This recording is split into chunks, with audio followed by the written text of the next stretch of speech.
যত ধরনের খেলা রয়েছে, এই খেলা হালাল নাকি হারাম, এই খেলা দেখাটা জায়েজ নাকি নাজায়েজ, তারপরে এই খেলা দেখে আনন্দ উৎসব করা, প্রফুল্লতা অনুভব করা, আনন্দের বিকাশ ঘটানো, রং মাখিয়ে রং মাখানো, তারপরে হাতে তুলি দেওয়া ইত্যাদি কাজ করা জায়েজ নাকি হারাম।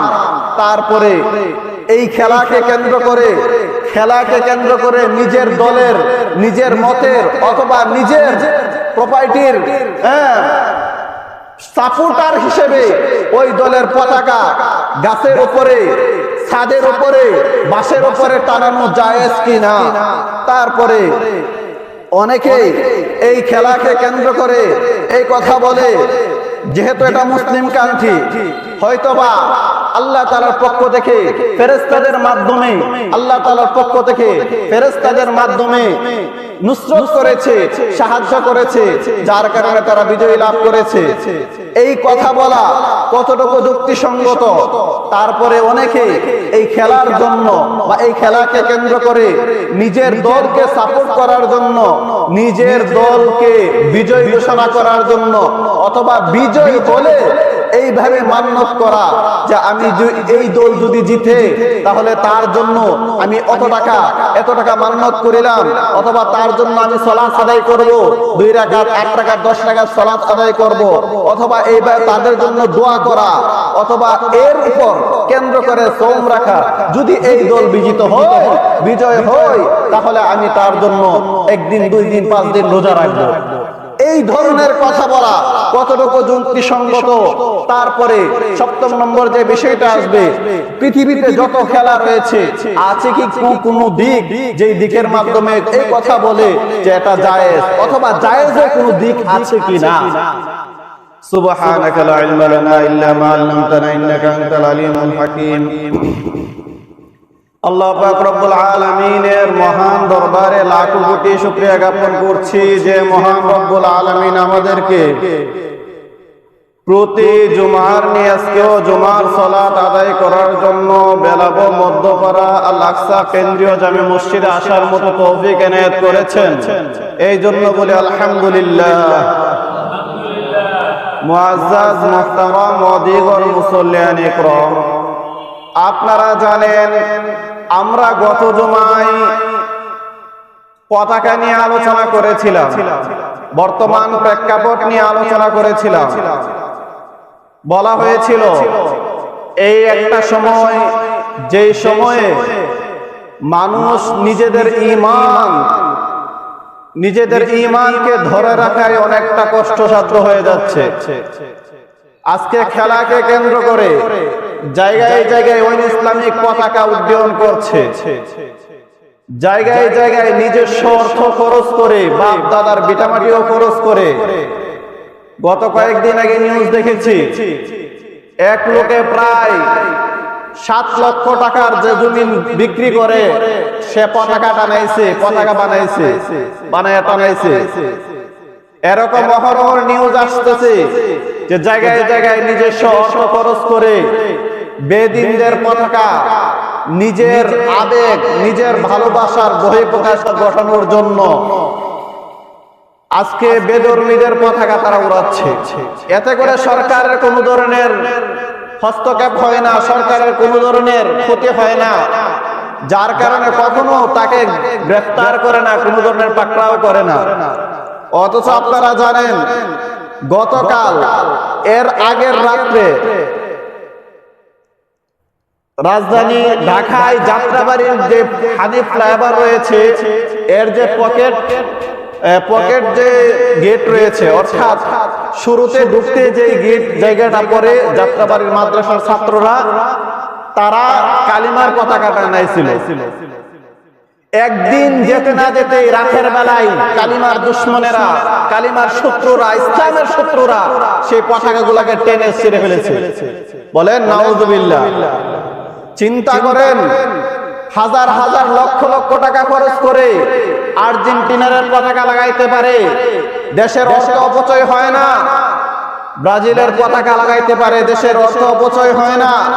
আর আমার কালিমার পতাকা, যার মাধ্যমে আমি আমার ইসলামিয়ত্ব অর্থাৎ আমার মুসলিম, আমি যে মুসলিম তা প্রমাণ করি, তার পতাকা, কালিমা ঘোষিত পতাকা আজকে টানানো যায় না। জায়গায় জায়গায় খবর আসতেছে যারা কালিমার পতাকা টানাচ্ছে তাদেরকে গ্রেফতার করতেছে। বলেন নাউযুবিল্লাহ। আচ্ছা বলেন তো দেখি আমরা কি বলেন, আমরা মুসলমান কি না? আমাদের কালিমা কি বলে? আমাদের কালিমা কি?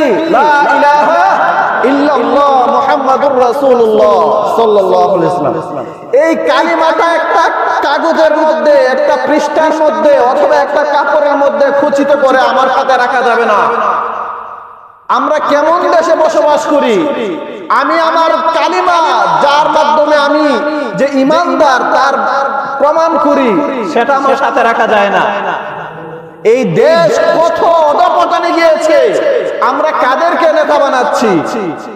বলেন আজকে আমরা কাদেরকে নেতা বানাচ্ছি যে আমার ইসলামটাকে আমি স্বাধীনভাবে পালন করতে পারি না? আমরা কেমন দেশে বসবাস করি? আমি যদি আমার কালিমাটাকে সাথে না রাখতে পারি, আমি আমার ঘরের ছাদের উপরে যদি আমি আমার কালিমার পতাকা না লাগাইতে পারি, তাহলে আমরা কেমন দেশে বসবাস করি বলেন? কেমন নিরাপত্তাহীনতায় বসবাস করি? আর কিভাবে আমরা দাবি করি আমরা ইসলামিক কান্ট্রির মধ্যে রয়েছি, ইসলামিক জনসভার মধ্যে রয়েছি, ইসলামিক সমাজের মধ্যে রয়েছি? এটা কি ইসলামিক সমাজ যেখানে আমি আমার কালিমাকে প্রকাশ্যে ঘোষণা করতে পারি না? এটা কি আমার ইসলামিক সমাজ যেখানে আমার কালিমা খচিত পতাকাটা দিতে পারি না? কি বলেন, এটা কি ইসলামিক সমাজ? অবশ্যই না। মুহতারাম হাজিরিন, কালিমার পতাকা নিজের সাথে রাখতে হবে, ঘরের ছাদে টানাতে হবে। সেই কালিমার পতাকার জন্য নিজের জানকে উৎসর্গ করতে হবে। আপনারা জানেন মুতার যুদ্ধের মধ্যে আল্লাহ রাসূল সাল্লাল্লাহু আলাইহি ওয়াসাল্লাম পতাকার নেতা বানাইছিলেন। একজন যদি নিহত হয়ে যায়, আরেকজন পতাকা ধরবে। ক্রমান্বয়ে তিনজন কমান্ডারের দায়িত্ব দেওয়া হয়েছিল। একজন হচ্ছে যায়েদ ইবনে হারেসা, তাহাকে বলা হয়েছে তুমি যদি নিহত হও অথবা ওয়াইন কুতিলা যায়েদ ইবনে হারেসা, যদি যায়েদ ইবনে হারেসা নিহত হয়, জাফর ইবনে আবি তালিব, আবু তালেবের বেটা জাফর রাদিয়াল্লাহু তাআলা তিনি কালিমার পতাকা উত্তোলন করবেন। ফাইন কুতিলা, তিনিও যদি নিহত হয়, তাহলে আব্দুল্লাহ ইবনে রাওয়াহা, হাদিসে সুস্পষ্টভাবে বর্ণিত হয়েছে, যায়েদ ইবনে হারেসা নিহত হলো, পতাকা নিল জাফর ইবনে আবি তালিব। তিনি সেই পতাকার জন্য পতাকা হাতে নিয়ে রণাঙ্গনের মধ্যে রওনা হলেন, যুদ্ধ করলেন। একটা পর্যায়ে এমন হলো তিনার ডান হাত কেটে দিল, তারপরে তিনি বাম হাতে পতাকা ধরলেন, তিনার বাম হাতও কেটে দিল। তারপরে তিনি উড়োর মধ্যে এরকম ভাবে চাপ দিয়ে পতাকা উড্ডীয়ন রেখেছেন, তারপরেও পতাকা ছেড়ে দেয় নাই। যতক্ষণ পর্যন্ত রক্তে প্রাণ ছিল, দেহে প্রাণ ছিল, ইহসাস অনুভূতি শক্তি ছিল, ততক্ষণ পর্যন্ত সেই কালিমার পতাকা উড্ডীয়ন রেখেছেন। বলেন সুবহানাল্লাহ। কিন্তু দেখা গেল আমরা মুসলিম জাতি সেই কালিমার পতাকাকে ডিনাই করে বেদিনদের পতাকা নিজের ঘরের মধ্যে রাখি, নিজের দেহের মধ্যে রাখি, নিজের অর্থ অপচয় করে ঘরের ছাদের উপরে টানাই। ঠিক কিনা বলেন? আচ্ছা, এই যে আমরা বেদিনদের পতাকা নিজের দেহের মধ্যে লাগাইলাম, তাদের পোশাকটাকে, তাদের পতাকার আকৃতিটাকে আমার পোশাক বানিয়ে আমি আমার নিজের মধ্যে রাখলাম, আমার ঈমানটা কতটুকু আছে? আমার ঈমানটা কতটুকু আছে? মুহতারাম হাজিরিন, একটু পরে বলতেছি যে আমাদের ঈমান কতটুকু থাকবে। যে আলোচনাটা আজকে ধরতেছি, সেই আলোচনাটা যদি হাদিসগুলো শুনেন, তাহলে আপনারাই নিজেদের ডিসিশন নিজেরাই নিতে পারবেন আমার আপনার ঈমান কতটুকু রয়েছে, মুহাল্লাদের ঈমান কতটুকু রয়েছে। যারা এই খেলাকে সাপোর্ট করে রাত বিহার, রাত দিনাঙ্গ, যে কোনো সময় যখন এই খেলা হয়, ফজরের নামাজ বাদ দিয়ে সেই খেলার ঘরে উপস্থিত হয়ে খেলা দেখতেছে, তাদের ঈমান কতটুকু আছে? মুহতারাম হাজিরিন, আমরা খেলার বর্তমানে যে খেলা চলতেছে অথবা পৃথিবীতে যত ধরনের খেলা রয়েছে, যত ধরনের খেলা রয়েছে সবগুলা খেলা অনেকে খেলে অনেকে দেখে। এই খেলা হালাল নাকি হারাম, তারপরে এই খেলা দেখাটা জায়েজ নাকি নাজায়েজ, তারপরে এই খেলা দেখে আনন্দ উৎসব করা, প্রফুল্লতা অনুভব করা, আনন্দের বিকাশ ঘটানো, রং মাখিয়ে রং মাখানো, তারপরে হাতে তুলি দেওয়া ইত্যাদি কাজ করা জায়েজ নাকি হারাম। তারপরে এই খেলাকে কেন্দ্র করে নিজের দলের, নিজের মতের অথবা নিজের প্রপার্টির সাপোর্টার হিসেবে ওই দলের পতাকা গাছের উপরে, ছাদের উপরে, বাঁশের উপরে টানানো জায়েজ কিনা। তারপরে অনেকে এই খেলাকে কেন্দ্র করে এই কথা বলে, যেহেতু এটা মুসলিম কান্ট্রি, হয়তোবা আল্লাহ তাআলার পক্ষ থেকে ফেরেশতাদের মাধ্যমে নুসরত করেছে, সাহায্য করেছে, যার কারণে তারা বিজয় লাভ করেছে। এই কথা বলা কতটুকু যুক্তিসঙ্গত? তারপরে অনেকে এই খেলার জন্য বা এই খেলাকে কেন্দ্র করে নিজের দলকে সাপোর্ট করার জন্য, নিজের দলকে বিজয় ঘোষণা করার জন্য, অথবা বিজয় বলে এইভাবে মান্যত করা যে আমি এই দল যদি জিতে তাহলে তার জন্য আমি এত টাকা মান্যত করিলাম, অথবা তার জন্য আমি সালাত আদায় করব, 2 রাকাত 8 রাকাত 10 রাকাত সালাত আদায় করব, অথবা এইভাবে তাদের জন্য দোয়া করা, অথবা এর উপর কেন্দ্র করে সওম রাখা। যদি এই দল বিজয় হয় তাহলে আমি তার জন্য 1 দিন 2 দিন 5 দিন রোজা রাখবো। এই ধরনের কথা বলা কতটুকু যুক্তিসঙ্গত?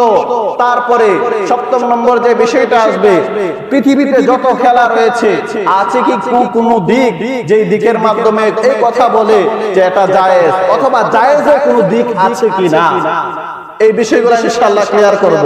মুহতারাম হাজিরিন, প্রথম নম্বর আমরা একটা হাদিস শুনি, যে হাদিসের মধ্যে সুস্পষ্টভাবে আমরা বুঝতে পারবো আসলে এই খেলা কতটুকু যুক্তিসঙ্গত। এর পূর্বে একটা কোরআনের আয়াত বলতেছি, দেখেন আল্লাহ সুবহানাহু ওয়া তাআলা বলেছেন সূরাতুল মায়েদার মধ্যে আল্লাহ তাআলা আলোচনা করেন তাআওয়ানু আলাল বিররি ওয়াত তাকওয়া। তাআওয়ানু বাবে মুফাআলা থেকে এসেছে, যার অর্থ হচ্ছে তোমরা পরস্পরে, তাআওয়ানু আলাল বিররি ওয়াত তাকওয়া, ভালো কাজের প্রতি ওয়াত তাকওয়া, আল্লাহ ভীরু কাজের প্রতি সবাইকে সহায়তা করো, একে অপরকে সাপোর্ট করো। ওয়ালা তাআওয়ানু আলাল ইসমি ওয়াল উদওয়ান, আর শত্রুতার দিক দিয়ে অথবা পাপের দিক দিয়ে কেউ কাউকে পরস্পরে সহায়তা করো না। তার মানে হচ্ছে কেউ যদি কোনো ভালো কাজ করে একে অপরকে সাপোর্ট করা, কেউ যদি কোনো ভালো কাজ করে সময় দিয়ে, অর্থ দিয়ে, মানসিক চিন্তা চেতনা দিয়ে সাপোর্ট করা, তার সহায়ক হওয়া। কার আদেশ বলে? আল্লাহ। আর কোথাও যদি কোনো ধরনের পাপ কাজ হয়, অথবা কোথাও যদি কোনো ধরনের আল্লাহ বিরোধী কাজ হয়, সেখানে কখনো একে অপরকে সাপোর্ট করবে না, অর্থ দিয়েও সাপোর্ট করবে না, সময় দিয়েও সাপোর্ট করবে না, এমন কি মানসিক চিন্তা চেতনা দিয়েও কি করবে না, সাপোর্ট করবে না। এবার আসেন, সমাজে যত ধরনের বহির্ত কাজ হয়, অনেক মানুষ রয়েছে যারা নাকি তাদেরকে সাপোর্ট করে, মানসিক দিক দিয়ে বিভিন্ন পরামর্শ দিয়ে সাপোর্ট করে অনৈতিক কাজ কিভাবে সঞ্জাম দেওয়া যায়। সাপোজ বর্তমানে খেলার বিষয়টা ধরি, বিভিন্ন জায়গায় পর্দাটা নাই, এটাকে আঞ্জাম দেওয়ার জন্য নেতৃস্থানীয় থেকে শুরু করে সমাজের বিভিন্ন শ্রেণীর মানুষ সেটার সাথে জড়িত, অর্থ দিয়ে, জায়গা দিয়ে, সময় দিয়ে ওই খেলাটাকে সাপোর্ট করে। এই নাজায়েজ একটা কাজ যারা সাপোর্ট করতেছে অবশ্যই তারা হারাম কাজ করতেছে, আর যারা সাপোর্ট করে না অবশ্যই তারা মুমিনদের অন্তর্ভুক্ত, যেটা আল্লাহ তাআলা বলেছেন তাআওয়ানু আলাল বিররি ওয়াত তাকওয়া। এরপরে আসেন, হাদিসের মধ্যে এসেছে, রাসূল সাল্লাল্লাহু আলাইহি ওয়াসাল্লাম তিরমিজি শরীফের মধ্যে বর্ণনা করেন, আন আব্দুল্লাহ ইবনে আব্দুর রহমান ইবনে আবি হুসাইন রাদিয়াল্লাহু তাআলা আনহু, তিনি বর্ণনা করেন, তিনি বলেন ইন্নাল্লাহা লা ইউদখিলু বিস-সাহমিল ওয়াহিদি সালাসাতান আল জান্নাহ। যে নিশ্চয়ই আল্লাহ সুবহানাহু ওয়া তাআলা একটা তীরের বদৌলতে একটা তীরের কারণে সালাসাতান আল জান্নাহ তিনজন ব্যক্তিকে জান্নাতে প্রবেশ করাবেন। বলেন সুবহানাল্লাহ। একটা তীরের কারণে কয়জন মানুষকে জান্নাতে প্রবেশ করাবেন? তিনজন। তারা কারা? দেখেন, এক নম্বর হচ্ছে সোয়ানিয়াহু, যে এই তীরটাকে বানাইছে, ইয়াহতাসিবু, এই কথা ধারণা করে, ইয়াহতাসিবু ফি সামিল খায়র, তিনি যখন সেই তীরটা বানাইলেন, বানানোর সময় তিনার এই উদ্দেশ্য ছিল এটা মঙ্গলজনক, মঙ্গলের কাজে ব্যবহার হবে, এই উদ্দেশ্য ছিল আইন শৃঙ্খলার জন্য ব্যবহার হবে, এই উদ্দেশ্য ছিল এই তীর দিয়ে শত্রুপক্ষকে নিমিষে শেষ করে দিবে, এমন মঙ্গলজনক ধারণা করে, ভালোর ধারণা করে তিনি বানাইছিলেন। অর্থাৎ তিনি যখন তীরটা বানান, তিনার উদ্দেশ্য হচ্ছে কল্যাণের, অর্থাৎ এটা কল্যাণের জন্য ব্যবহার হবে। তাহলে ওই তীর যিনি বিনির্মাণ করেছেন তিনি জান্নাতে যাবেন। তারপরে দ্বিতীয় নম্বর ব্যক্তি হচ্ছে ওয়াররামিয়া বিহি, যে এই তীরটা নিক্ষেপ করেছে কল্যাণের স্বার্থে, জিহাদের ময়দানে অথবা আইন শৃঙ্খলা রক্ষার জন্য, যেখানে ইসলাম প্রতিষ্ঠিত হয়েছে সেই শৃঙ্খলা রক্ষার জন্য তীর নিক্ষেপ করেছে। ওই তীর নিক্ষেপকারীকে আল্লাহ তাআলা কোথায় প্রবেশ করাবেন? জান্নাতে। কোথায়? তারপরে ওয়াল মুমিদ্দা বিহি, তৃতীয় নম্বর হচ্ছে আপনি যুদ্ধ করছেন, আপনার সহায়ক হিসেবে আপনার স্ত্রী আপনার সাথে রয়েছে, ওয়াল মুমিদ্দা বিহি, ওই তীর নিক্ষেপ করার সময় যে সহায়ক ছিল তিনাকে কোথায় প্রবেশ করাবেন? জান্নাতে।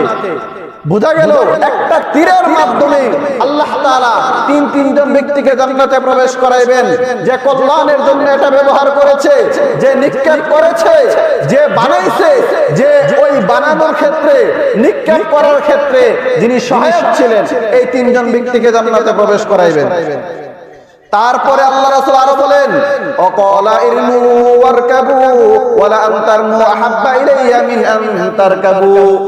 আল্লাহ রাসূল আরো বলেন যে ইরমু, তোমরা তীর নিক্ষেপ করো, তীর নিক্ষেপের কড়া কৌশল অবলম্বন করো, শিক্ষা গ্রহণ করো, ওয়ারকাবু, এবং তোমরা ঘোড় সওয়ার করো, ঘোড়া দৌড়ানো শিক্ষা করো, ঘোড়ার মধ্যে আরোহণ করো, সেটা শিক্ষা করো।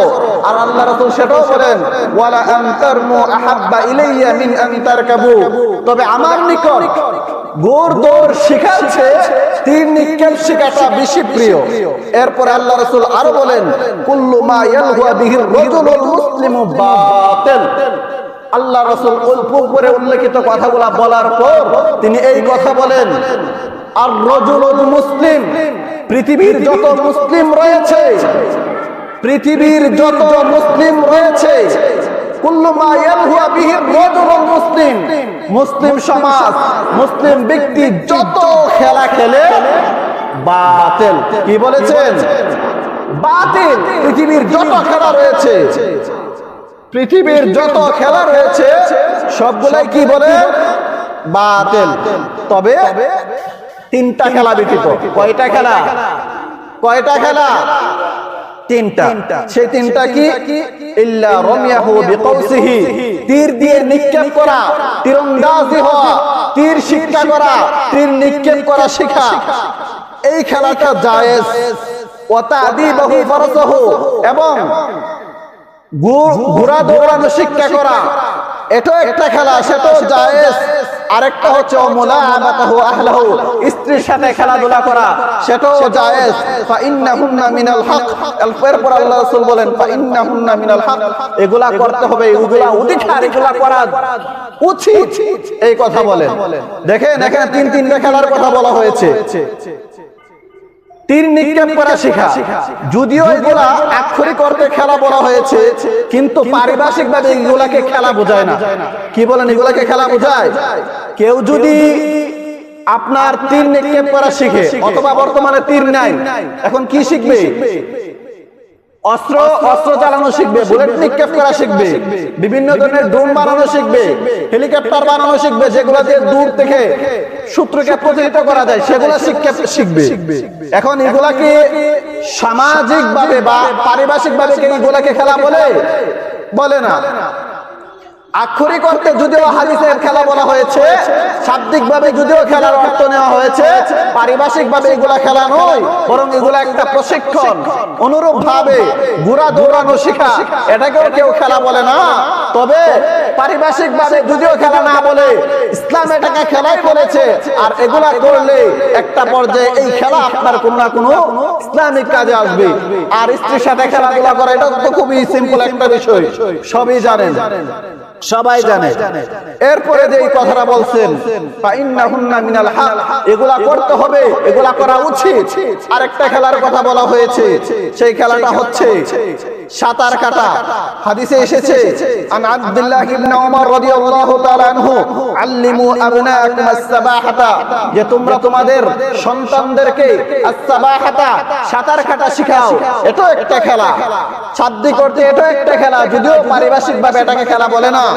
এরপর আরো দুইটা কথা বলেছেন, ওর রমিয়া তিন নিক্ষেপ করা শিখাও, তারপরে ঘোড়া দৌড়ানো সেটা শিখাও।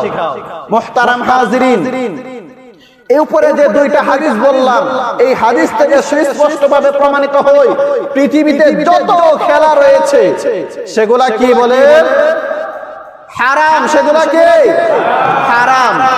জায়েজের দিক আছে কিনা আমরা একটু পরে আলোচনা করব। এরপরে দেখেন ঘোড়া দৌড়ানো, এই বিষয়ে আরেকটা বিষয় বলে নেই। স্বাভাবিকভাবে এখন যারা ঘোড়া দৌড়ানো শিখে, এগুলা দিয়ে রেস প্রতিযোগিতা হয়। ইসলামের মধ্যে এই ধরনের যে প্রতিযোগিতা হচ্ছে এগুলা জায়েজ নয়।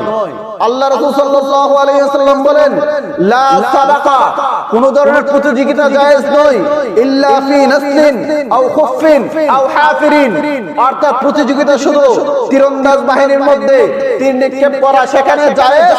আও খুফফিন, উট দৌড়ানো, আও হাফিরিন, অথবা ঘোড়া দৌড়ানো। খুফফিন ঘোড়া দৌড়ানো, আও হাফিরিন উট দৌড়ানো, এগুলা জায়েজ। কিন্তু বর্তমানে যে রেস প্রতিযোগিতা হয় সেগুলো অর্থের জন্য, বাজিমাতের জন্য করা হয়ে থাকে, সেগুলাকে ইসলাম কি করে না বলে? সমর্থন করে না, সেটা জায়েজ নয়। ইসলামের স্বার্থে, ইসলামকে রক্ষা করার জন্য, ইসলামিক ভৌগোলিক সীমারেখা রক্ষা করার জন্য যদি এই কলা কৌশল অবলম্বন করে তাহলে হবে জায়েজ, নতুবা কি হবে না? জায়েজ হবে না। তাহলে প্রথম যে কথাটা বললাম, আমরা এই দুইটা হাদিস দিয়ে এই কথা সুস্পষ্টভাবে বুঝতে পারলাম ইসলামের মধ্যে যত খেলা রয়েছে, সমাজের মধ্যে যত খেলা রয়েছে, সবগুলা খেলাই কি বলে? হারাম। তারপরে এই খেলাটা দেখা জায়েজ কিনা, দুইটা কথা। যেটা ইসলামের মধ্যে জায়েজ, যেটা ইসলামের মধ্যে জায়েজ সেটা দেখাও কি বলে? জায়েজ। যেটা ইসলাম সমর্থন করে না সেটা দেখাও কি না বলে? জায়েজ না।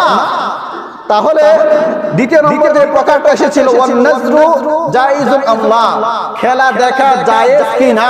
তাহলে আমরা কি কথা বললাম? যেই খেলাটা ইসলাম সমর্থন করে না সেটা দেখো কি নাই বলে? জায়েজ নাই। যেই খেলাটাকে ইসলাম সমর্থন করবে সেটা দেখো কি? জায়েজ।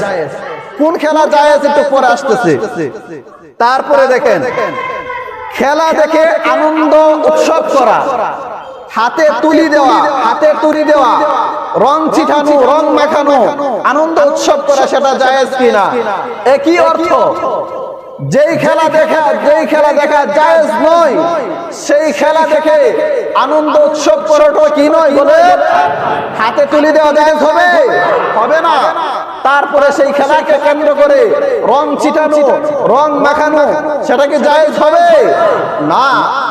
তারপরে ওই খেলাকে কেন্দ্র করে বাঁশের উপরে, ঘরের ছাদের উপরে বাঁশটা নিয়ে পতাকা টানানো, সেটা জায়েজ কিনা, সেটা ওই প্রথম আলোচনার মধ্যে আসেন।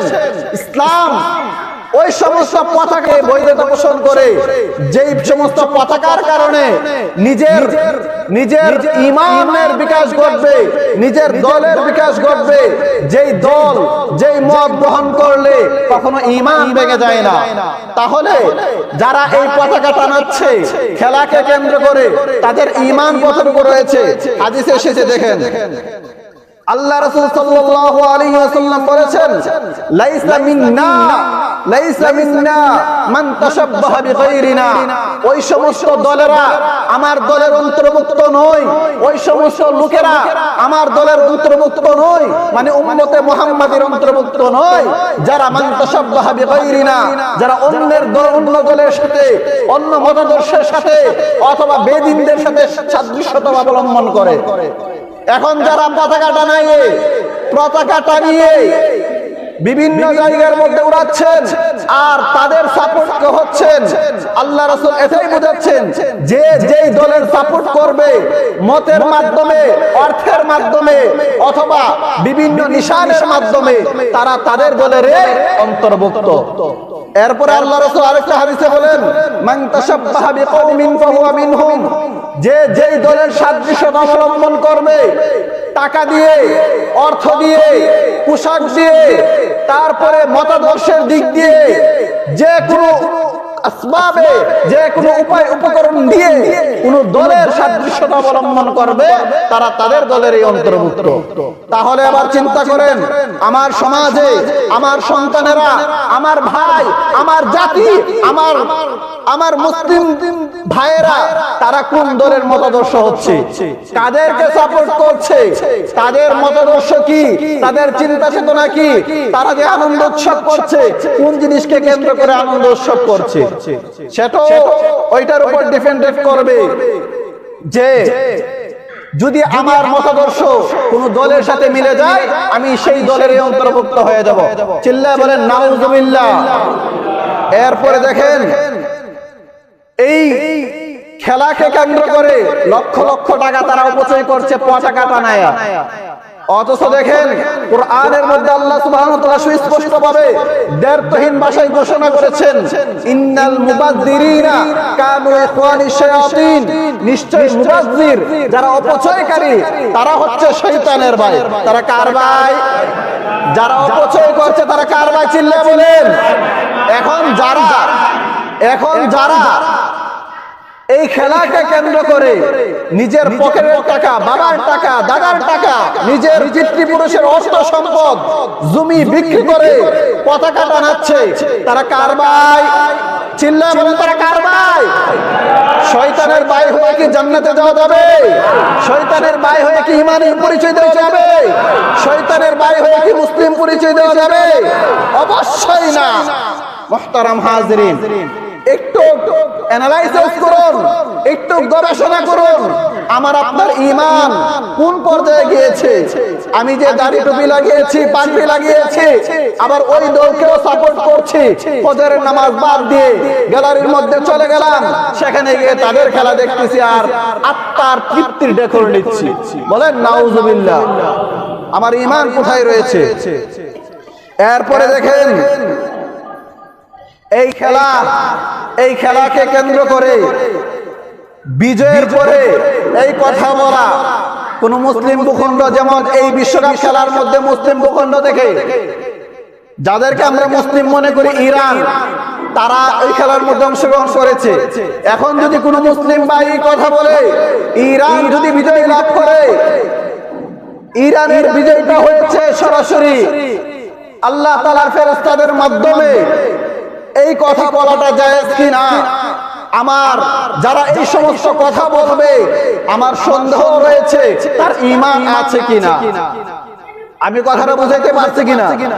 কোন খেলাকে, হারাম কাজকে কেন্দ্র করে এই কথা কখনো বলা যাবে না যে আল্লাহ তাআলার পক্ষ থেকে ফেরেশতাদের মাধ্যমে নুসরত পাঠাইছে, যার কারণে মুসলিম জাতি আজকে বিজয় লাভ করেছে খেলার মাধ্যমে, খেলার ময়দানে।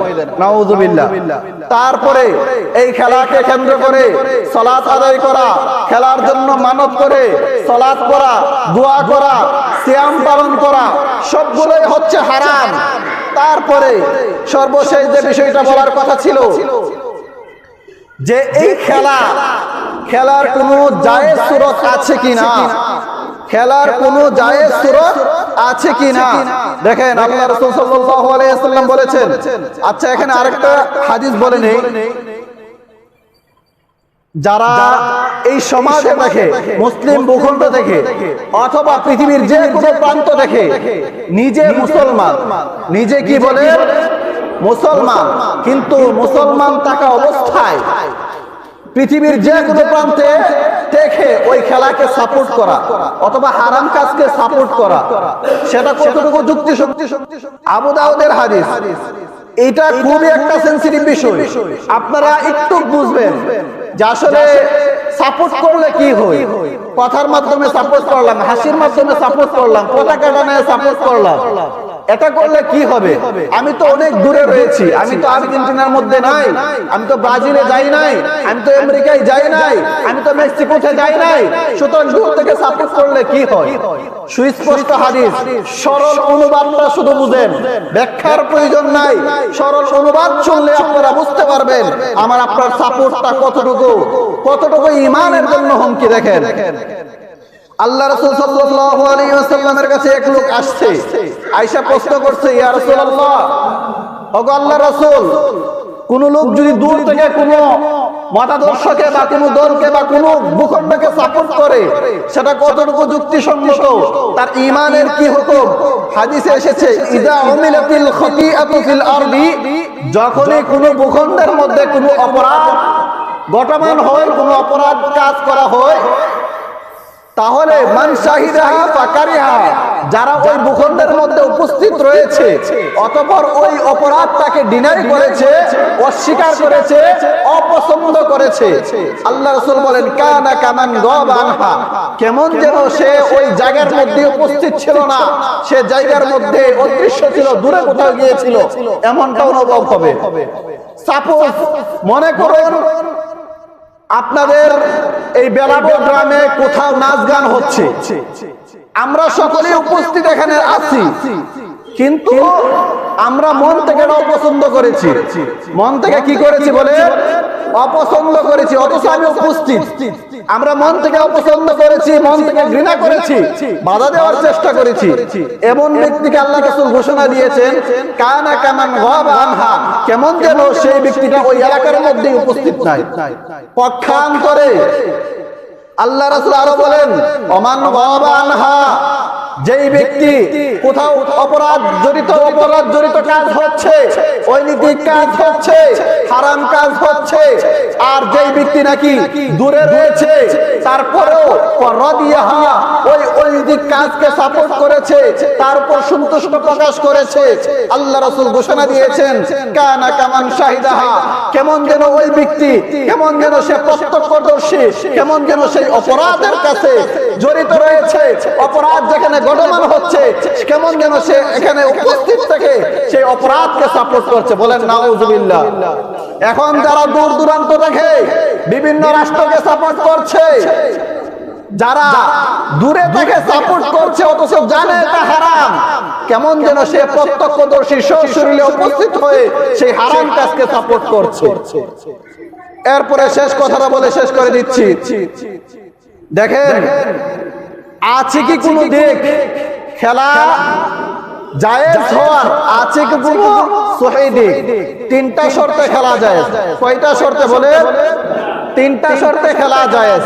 এক নম্বর শর্ত হচ্ছে যে কোনো খেলা খেলবে এর জন্য আর রিয়াদা মানে ব্যায়ামের উদ্দেশ্য থাকতে হবে।